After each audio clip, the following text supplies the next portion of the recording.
বাংলাদেশে তো নতুন সরকার আসছে না, তো নতুন সরকারের কাছে প্রবাসীদের চাওয়া কি কি বলতে পারোস? আসলে এই ব্যাপারে তো অনেক দাবি আছে, কিন্তু আসলে কোনটা রেখে কোনটা বলবো সেটাও ভেবে পাচ্ছি না।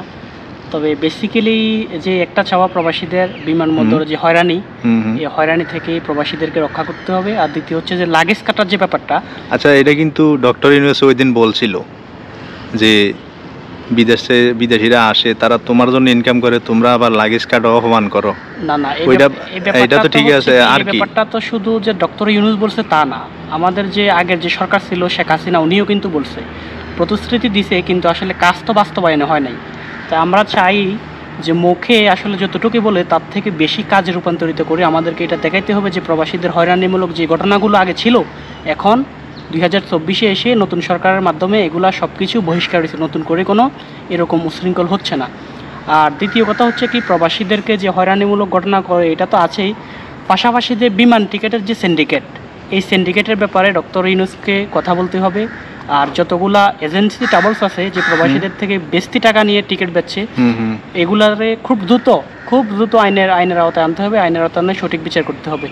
আর এগুলোই হচ্ছে আমাদের প্রবাসীদের কোনো বেশি কিছু চাওয়া নাই। কিন্তু আমরা যে অল্প চাওয়ার মধ্যে আমাদের আসলে কোনো কিছুই কিন্তু আসলে বাস্তবে রূপান্তরিত সরকার, বাংলাদেশ সরকার আগেরটাও করে নাই, এখনকারটা আমরা আশা করতে পারি, দেন হচ্ছে করে না করে এটা আসলে কিছুদিন পরে বোঝা যাবে। এতটুকুই আমার চাওয়া। আচ্ছা, আরেকটা বিষয় হলো, আমাদের তো মালয়েশিয়ার সাথে বাংলাদেশের কলিং চালু হয়, দেখা যায় 70,000 টাকার ভিসা 7 লাখ টাকা হয়ে যায়। ওইটাই তো বললাম, ওইটাই তো আসলে এজেন্সির কারণে, যে এজেন্সির যে সরকারি যে লাইসেন্স প্রাপ্ত যে এজেন্সিগুলো, এগুলো সব কিছুই ছিল আসলে সিন্ডিকেটের মাধ্যমে। যে আগে যে সরকার ছিল আওয়ামী লীগ সরকার, ঠিক আওয়ামী লীগ সরকারের লোকগুলোই এজেন্সিগুলো পরিচালনা করতো।